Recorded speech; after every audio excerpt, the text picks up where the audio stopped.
빌립보서 4장 4절부터 7절까지 말씀 우리 한 목소리로 같이 함께 읽어보도록 하죠. 우리 4절부터 7절까지 우리 함께 읽겠습니다. 주 안에서 항상 기뻐하라. 내가 다시 말하노니 기뻐하라. 너희 관용을 모든 사람에게 알게 하라. 주께서 가까우시니라.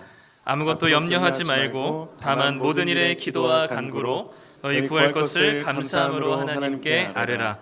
그리하면 모든 지각에 뛰어난 하나님의 평강이 그리스도 예수 안에서 너희 마음과 생각을 지키시리라. 아멘.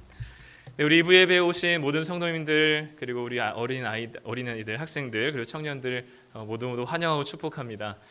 네, 오늘 말씀 함께 볼 텐데요. 성경 암송을 그동안 제가 계속 까먹어가지고 못했는데 오늘은 성경 암송을 좀 하도록 하겠습니다. 빌립보서 4장 6절 말씀인데 지금 잠깐 컨닝할 시간 드릴 테니까 한번 눈으로 보시고 우리 고개를 들어서 함께 외워보시도록 하겠습니다. 우리 주일학교 친구들 잘 외우고 있나요? 우리 보통 나 때는 밥을 안 주고 막 그랬는데 엄마 아빠가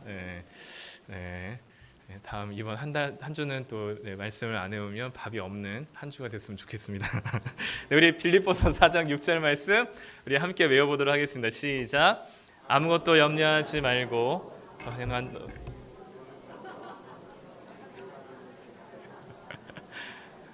제가 금식하도록 하겠습니다.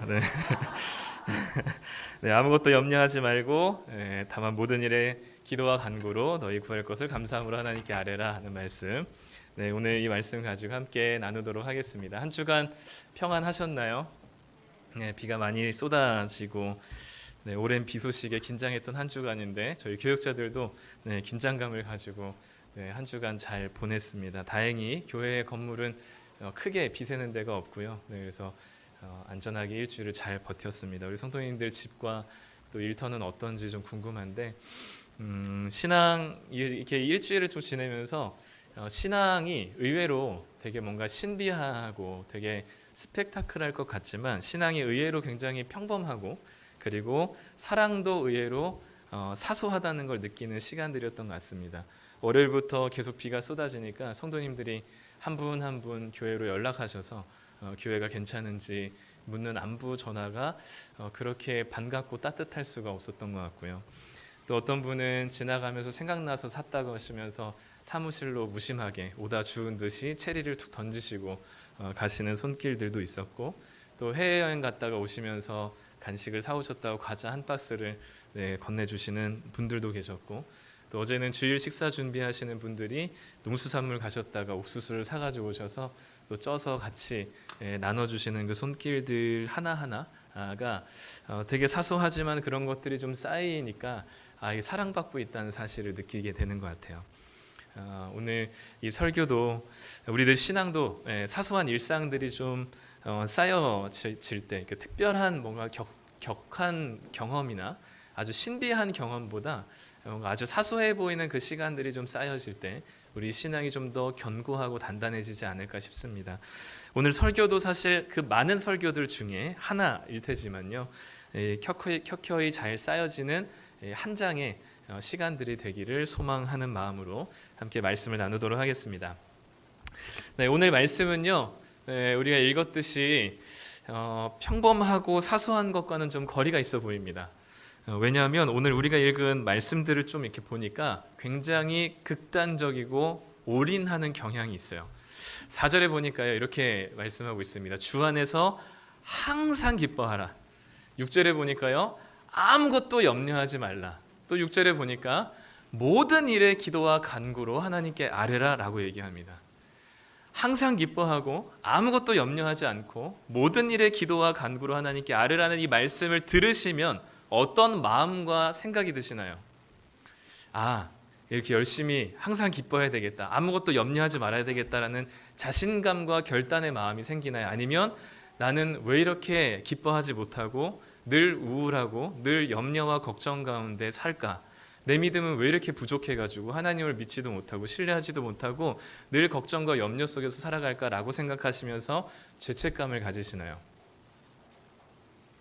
만약에 성도님들이 이 말씀을 보면서 나는 왜 이렇게 못 살까? 나는 왜 이렇게 무능할까? 나는 왜 이렇게 믿음이 없을까라고 자책하신다면 저는 그 자책이 옳다 싶습니다.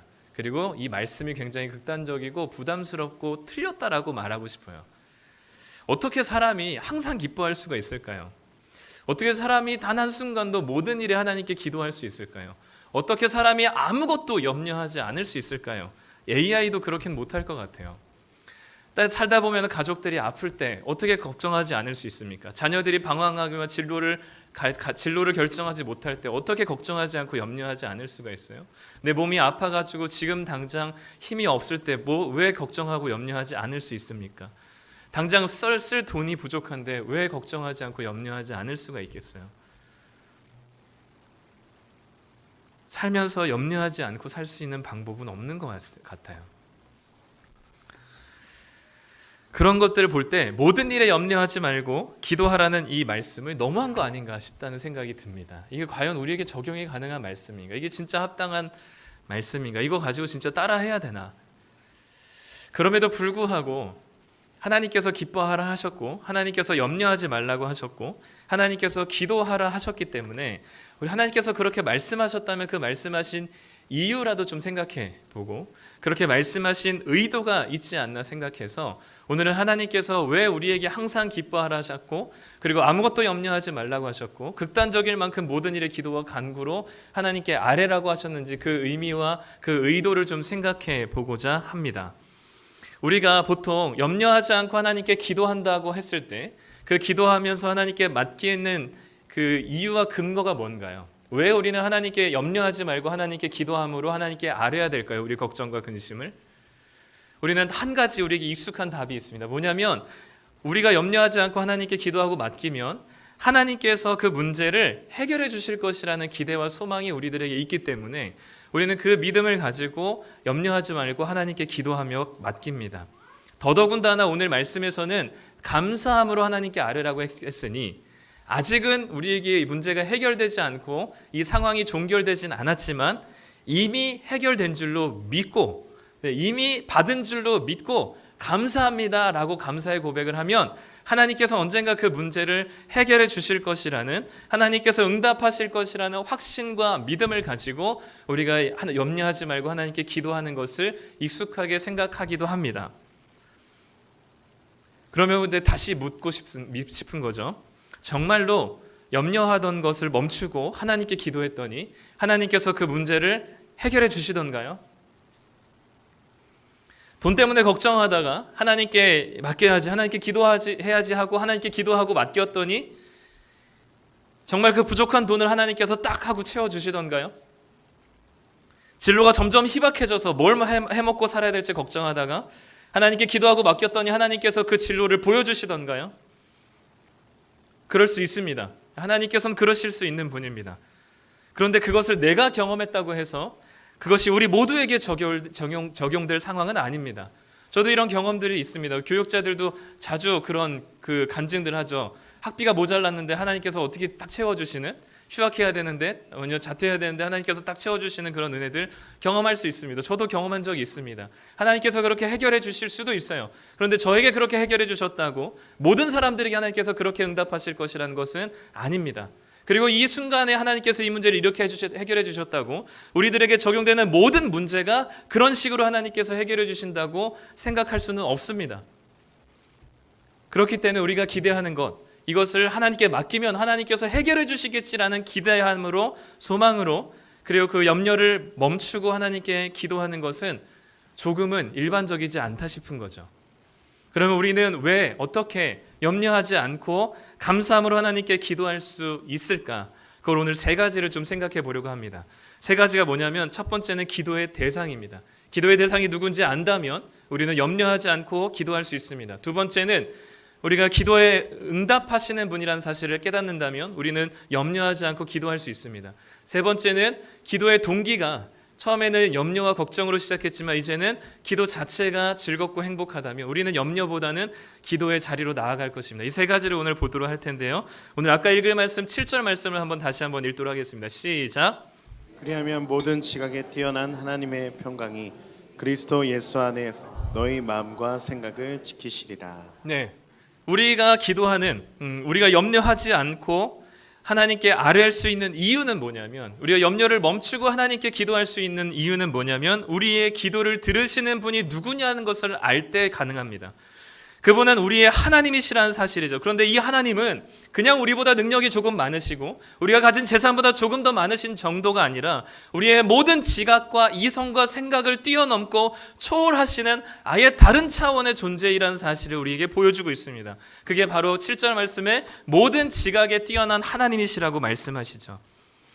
우리의 이성과 생각을 뛰어넘고 우리의 기대와 소망을 훨씬 상회하시는 하나님이 우리의 기도를 들으시는 기도의 대상이라는 겁니다.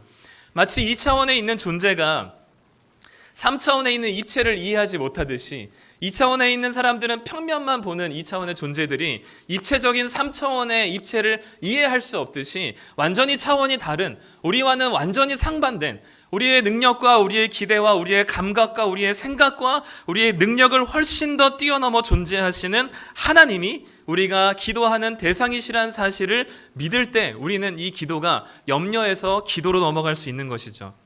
우리가 다 안다고 생각하지만 다 알지 못했던 것들을 하나님께서는 모든 것을 알고 계시는 분이십니다. 그렇기 때문에 6절에서 하나님께 우리가 감사함으로 아뢰 수 있는 이유는 뭐냐면, 우리가 염려를 멈추고 하나님께 기도할 수 있는 이유는 뭐냐면, 미리 감사하면 하나님께서 문제를 해결해 주시기 때문이 아니라 우리의 목소리를 들으시는 하나님께서는 모든 지각에 뛰어나신 분이시기 때문에 우리는 염려를 멈추고 기도를 하는 것이죠. 염려를 멈추고 기도하는 나 때문에 그런 게 아니라 기도를 들으시는 하나님 때문에 우리는 염려를 멈추고 기도하는 것입니다. 우리보다 훨씬 더 능력이 뛰어나시고 우리와 다른 차원에게 모든 지각이 뛰어나신 하나님이 계시다면 우리가 끙끙 앓는 것과 하나님이 끙끙 앓는 것과 둘 중에 뭐가 더 효율적일까요? 계산해봐도 이건 당연히 하나님 편으로 염려를 아뢰는 것이 훨씬 더 나은 겁니다. 그렇기 때문에 우리의 모든 지각에 뛰어나신 하나님이 우리의 기도의 대상이라는 사실을 안다면 우리는 염려로부터 기도의 자리로 조금은 나아갈 수 있으리라 믿습니다. 두 번째, 우리가 염려하지 않고 감사함으로 하나님께 기도할 수 있는 두 번째 이유는 그 모든 지각에 뛰어나신 하나님께서는 우리들의 그 모든 기도와 목소리에 응답하시는 분이라는 사실을 오늘 말씀에서 보여줍니다. 우리 7절 말씀을 다시 한번 읽도록 하겠습니다. 시작. 그리하면 모든 지각에 뛰어난 하나님의 평강이 그리스도 예수 안에서 너희 마음과 생각을 지키시리라. 모든 지각에 뛰어난 하나님께 아뢰면, 우리가 그 기도의 대상이 누군지 알고 하나님께 간절히 기도하면 그 어떤 목소리도 외면하지 않으시고 응답하신다는 사실을 7절에 그리하면이라고 말씀하고 있습니다. 아뢰기만 하면, 그 모든 지각에 뛰어나신 하나님께 아뢰기만 하면, 그리하면 하나님께서 응답하시겠다는 거죠. 하나님께서 하나님의 말씀을 해주시겠다는 겁니다.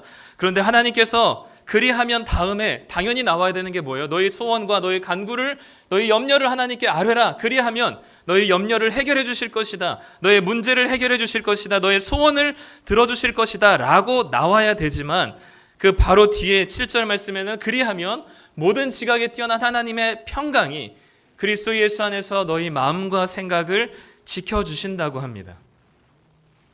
하나님께서는 이 기도에 반드시 응답하시는데 기도에 응답하는 방식이 우리가 원하는 대로 상황을 반전시키거나 문제를 해결해 주시는 방식이 아니라 우리의 마음을 하나님의 평강으로 지켜주신대요. 하나님이 원하시는 방향으로 응답하신다고 합니다. 이것도 계산해보면 맞아요. 왜냐하면 하나님은 모든 지각에 뛰어나신, 우리가 보는 시선은 요만큼이라면 하나님께서는 전부를 보고 계시니까 우리가 원하는 방식으로 해결되기보다는 하나님이 원하시는 방식으로 응답되는 것이 더 맞습니다. 그렇기 때문에 우리 마음을 당신의 평강으로 지켜주시는 것은 어떻게 보면 동문서답 같지만 더 근본적인, 아주 본질적인 하나님의 응답과 해결 방식인 것이죠. 왜냐하면 우리의 상황과 문제는 수시로 변합니다. 우리의 문제가 터지는 영역들은 수시로 바뀌어요. 어제까지는 이 돈 문제가 괜찮았는데 오늘은 돈 문제가 터져요. 어제까지는 사람과의 관계가 괜찮았는데 오늘은 사람과의 문제가 터집니다. 우리 삶은 늘 결핍이기 때문에 문제투성이고 걱정거리들, 염려거리들 뿐입니다. 단 하루도 걱정이 없던 날이 없는 거죠. 항상 걱정거리가 넘쳐나는 삶에 하나님께서 일일이 그 하나하나 문제를 해결해 주시는 게 더 효율적이고 맞고 그것이 옳은 응답일까요? 아니면 매번 변화무쌍하게 일어나는 문제와 상황 속에서도 변하지 않는 주님의 마음을 우리에게 허락하시는 것이 더 근본적인 해결일까요? 가장 좋은 기도 응답은 상황 해결이 아니라 마음 지킴입니다. 우리의 상황에 하나의 상황이 해결되는 것이 우리는 기쁠지 모르겠지만 우리에게 주시는 진정한 평강과 기쁨과 응답은 우리의 마음이 어떤 상황에서도 흔들리지 않는 주님의 평강을 소유하는 것이죠. 우리가 부모가 자식을 양육할 때도 마찬가지죠. 자식의 모든 하나하나 사소한 것까지 문제를 부모의 힘으로 해결해 주는 것이 결코 옳은 방향이 아닙니다. 그러다 보면 결국 이 아이는 성인이 되어서도 부모가 없으면 사소한 문제 하나, 메뉴 하나 결정하지 못하는 선택 장애를 가지고 자기 스스로 문제를 해결할 수 없는 지경에 이르게 되는 거죠. 그렇기 때문에 부모가 자녀를 양육할 때 올바른 태도는 자녀가 어려운 문제를 당하게 됐을 때 그 자녀가 스스로 그 어려운 문제를 극복하고 해결해 나가며 그 어려운 문제 가운데서도 좌절하거나 낙심하지 않고 극복하고 이겨내고 버틸 수 있는 태도를 길러주는 것이 자녀의 양육입니다. 수학 문제가 인생에 있어서 인생의 문제와 어려움들을 해결하는 가장 중요한 과정이 수학 문제를 푸는 과정이라고 하더라고요. 그래서 저희는 아이들이 숙제를 하게 되면 1번부터 10번까지 문제가 있으면 무조건 아빠 엄마한테 물어보지 말라고 합니다. 1번부터 10번까지 다 풀으라고 해요. 다 푸는데 모르는 게 있으면 건너뛰고 그냥 10번까지 다 풀어라. 다 풀고 나서 그 건너뛴 문제를 다시 한번 보면 그때는 몰랐던 문제가 새로운 해결 방식이 떠오르게 돼요. 그래도 되지 않으면 다른 일을 하고 잠깐 다른 관심을 다른 데로 좀 돌리고 다시 문제를 보면 그전에는 여기 문제에 매몰됐던 시각에서 좀 벗어나서 다른 해결 방식이 또 보이기도 합니다. 그렇게까지 했는데 모른다면 아빠한테 물어봐라 이렇게 얘기해요. 왜냐하면 그 수학 문제를 풀고 시험을 풀고 아이들이 학교에서 공부를 하는 이유는 뭐냐면 좋은 성적 받아서 좋은 대학 가는 게 목적이 아니라 그 시험 문제지만 지금은 이 시험 문제이고 학습이지만 이 문제 하나가 이제는 앞으로 겪어야 될 인생의 수많은 문제들 속에서 수학 문제들 같이 어렵게 느끼고 해결이 안 되어 보이는 그 문제들은 그 문제들을 스스로 해결해 나갈 수 있는 태도를 기르는 게 바로 아이들이 학교에서 공부하는 이유입니다. 그렇기 때문에 하나님께서 우리에게 응답하시는 방식도 우리가 기대하는 것처럼 이 상황 하나하나를 하나님께서 다 개입하셔서 해결해 주셨으면 좋겠지만 하나님께서는 그런 방식이 아니라 어떤 문제와 어떤 상황 속에서도 그 마음이 불안과 두려움과 걱정에 휩싸이지 않고 주님의 평강 가운데 기쁨과 감사함을 누릴 수 있는 마음을 우리에게 지켜주시는 것이 하나님의 응답입니다. 그래서 염려와 기도와 그리고 이 평강을 이를 좀 이 시각적으로 좀 보여드리려고 합니다. 그래서 제가 마술을 하나 준비했어요. 네, 이 아주 평범한 생수병인데 새 겁니다. 네, 아무것도 아닌데 여기다 구멍을 뚫을 거예요. 구멍을 뚫었는데 그 구멍을 통해서 물이 새어나오지 않는 아주 신기한 마술을 보여드릴 겁니다. 네, 이제 이 새 거예요, 새 거. 네, 뭐라고? 자, 이제 이거 아무데도 뚫리지가 않았습니다. 꽉 눌러도 물이 안 나오죠. 여기에 구멍을 뚫을 거예요. 그런데 이 구멍에서 물이 새어나오는지 안 새어나오는지 한번 보십시오. 네, 구멍을 뚫었습니다. 자, 이제 뺄게요. 네, 물이 안 새어나옵니다. 신기하죠? 이럴 때 박수 한번 쳐줘야 되는 거 아니에요? 네, 저희 그럼 어떻게 하면 물이 나올까요? 누르면 나오죠. 예, 누르면 나오고 뚜껑을 열면 나옵니다. 네, 닫으면 안 나와요. 네, 이거는 마술이 아니라 파스칼의 법칙이라고 하는 과학의 원리입니다. 왜 물이 안 나오냐면 밖에 있는 대기압이 이 물이 못 나오도록 대기압이 엄청 큰 힘으로 여기를 받치고 막고 있기 때문에 물이 더 이상 나오지 않습니다. 만약에 물이 염려와 걱정이라고 생각한다면 이 뚜껑이 기도라고 할 수 있을 것 같습니다. 이 염려와 걱정들은 우리 삶 속에 늘 물이 가득 차 있는 것처럼 또 이번 폭우처럼 늘 우리 삶 가운데 쏟아지게 되어 있어요. 근데 염려와 걱정을 없애는 게 우리는 목적이긴 하지만 우리 삶에 없앨 수가 없습니다. 그런데 기도의 뚜껑으로 꽉 잠글 때 하나님의 평강의 힘이 우리의 마음을 지켜주실 겁니다. 대기압이 물을 나오지 못하도록 막아주듯이 하나님께서는 우리의 마음이 염려와 걱정에 젖지 않도록 우리를 그 주님의 평강으로 지켜주시는 것이 바로 우리가 기도하는 이유인 것이죠. 하나님께서는 그렇게 우리에게 응답하십니다. 그래서 에반 올마이티라는 영화의 대사에 이런 말이 있습니다. 인내를 달라고 기도하면 하나님은 그 사람에게 인내심을 줄까요? 용기를 달라고 하면 하나님은 그 사람에게 용기를 주실까요? 아니면 용기 낼 수 있는 기회를 주실까요? 가족 간의 사랑을 달라고 하면 하나님께서는 사랑할 수 있는 마음을 주실까요? 아니면 사랑할 기회를 주실까요? 하나님께서 응답하시는 방식에 대해서 이 영화에서 짤막하게 소개하고 있습니다. 그렇기 때문에 우리가 기도의 대상을 알고 기도의 응답을 안다면 이제 그 기도가 내가 원하는 대로 이루어지기 때문에 기도하는 것이 아니라 하나님과 더 깊은 관계로 만들어지기 때문에 기도해야만 하는 것입니다. 이제는 기도의 동기가 전에는 염려를 없애기 위해서 기도했다면 이제는 그 하나님이 누구이신지를 알고 그분이 우리에게 어떻게 응답하시는 분인 줄 알고 그리고 반드시 응답하시는 분인 줄 안다면 우리의 기도는 더 이상 우리가 원하는 대로 하나님께서 들어주거나 들어주지 않는 것으로 기도를 하거나 안 하는 것이 아니라 하나님께 아뢰는 그 자체만으로 우리에게는 가장 큰 기쁨과 가장 큰 응답이 될 것입니다. 그렇기 때문에 6절 말씀에 이렇게 말씀합니다. 함께 읽겠습니다. 아무것도 염려하지 말고 다만 모든 일에 기도와 간구로 너희 구할 것을 감사함으로 하나님께 아뢰라. 이 하나님께 아뢰라라고 할 때 이 아뢰다는 것은 하나님에게 알게 하라라는 의미입니다. 하나님에게 알게 하라. 하나님께서는 우리의 이 모든 이 엄청난 격동적인 상황과 그리고 우리의 이 격동적인 감정들을 하나님께서는 모르고 계실까요? 우리의 이 닥친 문제와 고통과 이 어려움들을 하나님께서는 모르고 계실까요? 하나님은 모든 지각에 뛰어나신 하나님이시잖아요. 우리의 문제를 모르시지 않습니다. 지금 닥친 문제뿐만 아니라 앞으로 어떤 일을 겪을 것까지 하나님께서는 다 아세요. 그런데 왜 하나님께서는 당신에게 알게 하라고 말씀하시나요? 왜 하나님께 아뢰라고 말하나요? 하나님께서 몰라서요? 아닙니다. 하나님은 다 아시지만 우리가 하나님께 아뢰는 그 순간 하나님과의 우리의 관계가 어떻게 되냐면 하나님은 우리의 아버지라는 사실을 확인하는 것이고 우리는 하나님의 자녀라는 사실을 더 굳건하게 확신하고 경험하는 시간이 바로 하나님께 모든 염려와 걱정을 아랠 때 가능한 것입니다. 그래서 우리는 하나님께 아뢰는 그 자체가 우리에게 기쁨이 되는 겁니다. 왜냐하면 하나님과 더 긴밀하고 친밀한 관계로 나아가기 때문이죠. 기도에서 무언가를 얻어내기 위해서 이제는 기도하지 않고 하나님께 아뢰는 그 자체가 기쁘기 때문에 하나님께 기도하게 되는 겁니다. 그렇기 때문에 거기서는 하나님께서 내가 원하는 대로 들어주시든 들어주지 않든 그거는 그렇게 중요하지가 않아요. 하나님과 아뢰는 하나님께 아뢰는 그 시간이 우리에게 가장 큰 기쁨과 만족과 행복이기 때문입니다. 각 가정마다 이런 시간들이 있을 거라고 생각합니다. 저희 집은 저녁 시간이 아마 이런 시간입니다. 아이들은 학교에 끝나고 학원 갔다가 오면 5시쯤 돼요.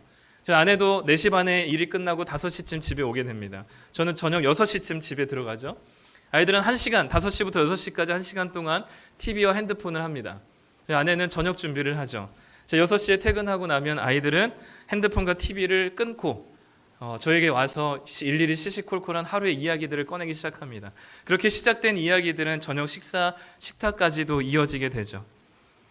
클레이로 캐릭터 빵빵덕을 만들었는데 피아노 학원 차 타다가 찌부가 돼가지고 속상해가지고 눈물을 뚝뚝 떨기면서 식사하면서 이렇게 막 얘기를 하기도 하고 피아노 원장 선생님한테 혼나가지고 눈물을 흘렸던 이야기도 하고 학교 점심이 뭐가 맛있다든지 다 먹었다든지 이런 얘기들 그리고 단원 평가를 봤는데 2개밖에 틀리지 않았다는 이야기 등 그 시시콜콜한 이야기들이 그 식탁 가운데 이루어져요.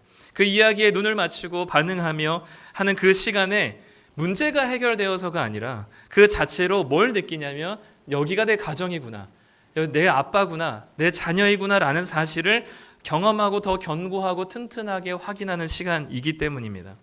하나님께서는 다 아시지만 하나님께 아뢰는 것으로 나와 대화하고 싶어하고 나와 관계 맺기 원하시는 것이죠. 무엇을 해주어서가 아니라 하나님께 말씀하고 아뢰는 내 염려와 걱정과 이 사소하고 시시콜콜한 모든 것을 하나님께 쏟아내는 그 시간 자체가 기쁘고, 그로 인해서 하나님이 내 아버지 되시고 내가 하나님의 자녀라는 사실을 더 굳건하게 경험하는 시간이기 때문입니다.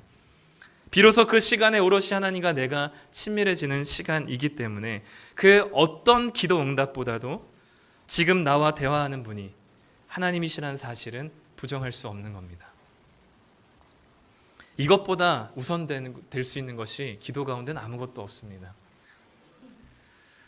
내가 요청한 것을 얻지 못해도 나와 대화하는 분이 우리의 좋은 아버지라는 사실을 경험하는 것이 기도입니다.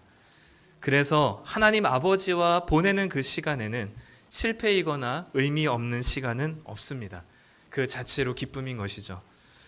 바울이 그랬던 것처럼 바울이 3번 자신의 병을 고쳐주시도록 하나님께 간절히 기도했을 때 하나님께서는 바울에게 네 은혜가 족하다 말씀하시며 너가 교만하게 될까 봐 하나님께서는 그 병을 고쳐주시지 않겠다라고 하나님께서 말씀하세요. 그 하나님의 말씀과 하나님의 뜻과 하나님의 그 의미를 알았을 때 바울은 더 이상 그것으로 고민하거나 이걸로 염려하지 않습니다. 고린도후서 12장 9절에 보면 그러므로 도리어 내가 크게 기뻐한다라고 말해요. 바울이 아직도 질병이 있는데 아직도 간절하게 기도했었던 그 질병이 고쳐지지 않았음에도 불구하고 바울은 하나님이 이 병을 자기에게 두신 고치지 않으시는 이유를 듣고 하나님과 대화하며 하나님과 함께하는 그 기도의 시간들을 통해서 오히려 기뻐합니다. 그 자체가 기뻐하는 거죠. 그래서 오늘 우리가 읽은 4장 4절 말씀에 주 안에서 항상 기뻐하라 말씀하고 있습니다. 주 안에서 항상 기뻐한다는 것은 그냥 계속 실실거리고 헤헤거리면서 웃는 상을 하라는 게 이야기가 아닙니다. 하나님께서 주시는 진정한 우리가 염려 가운데 주님께 나아갈 때 하나님께서 주시는 평강으로 우리 마음을 지키신다면, 전에는 염려와 걱정 가운데 불안과 두려움이 있었지만 이제는 하나님께서 우리의 마음을 지켜주시기 때문에 두려움과 걱정이 아니라 기쁨과 감사의 마음이 됩니다. 그리고 우리 마음에 기쁨과 감사가 넘친다는 것을 무엇을 통해 알 수 있냐면 5절에 나오는 것처럼 타인에게 대하여 관용을 베풀게 됩니다. 기쁨은 잘 보이지 않아요. 그 사람에 있는 진짜 심중에 있는 기쁨은 겉으로 웃는 모습이 아닙니다. 다른 이들에게 넉넉하게 용납하며 다른 이를 포용하고 용서할 줄 아는 마음이 그 가운데 있는 것이죠. 그래서 우리는 이렇게 정리할 수 있습니다. 한번 따라해 보실까요? 기도의 결과는 평강이고 기쁨의 결과는 관용이다. 염려 가운데 기도할 때 우리에게 주시는 것은 평강이고요. 기쁨으로 우리가 변화된 사람들이 나타나는 모습은 관용입니다. 그렇기 때문에 우리에게 주시는 기도로 인한 하나님께 염려하지 말고 항상, 그리고 아무것도 모든 일에 염려하지 말고 기도할 수는 없을 수도 있겠지만 적어도 우리가 염려를 잠시 멈추고 기도할 수 있다면 우리는 우리의 문제를 해결해 주실 것이라는 기대보다는 우리가 기도하고 아뢰는 대상이 누구이시며 그분은 항상 우리의 작은 소리에 응답하시는 분이시고 그분에게 아뢰는 그 순간과 그 모든 과정과 자체만으로도 감사하고 기쁘다는 사실을 인지할 때 우리는 염려보다는 기도로 나아갈 수 있을 것입니다. 아무것도 염려하지 말고 모든 일에 기도하라는 것은 염려하는 게 죄가 된다면서 우리에게 책망하시려는 목적은 아닌 것 같습니다.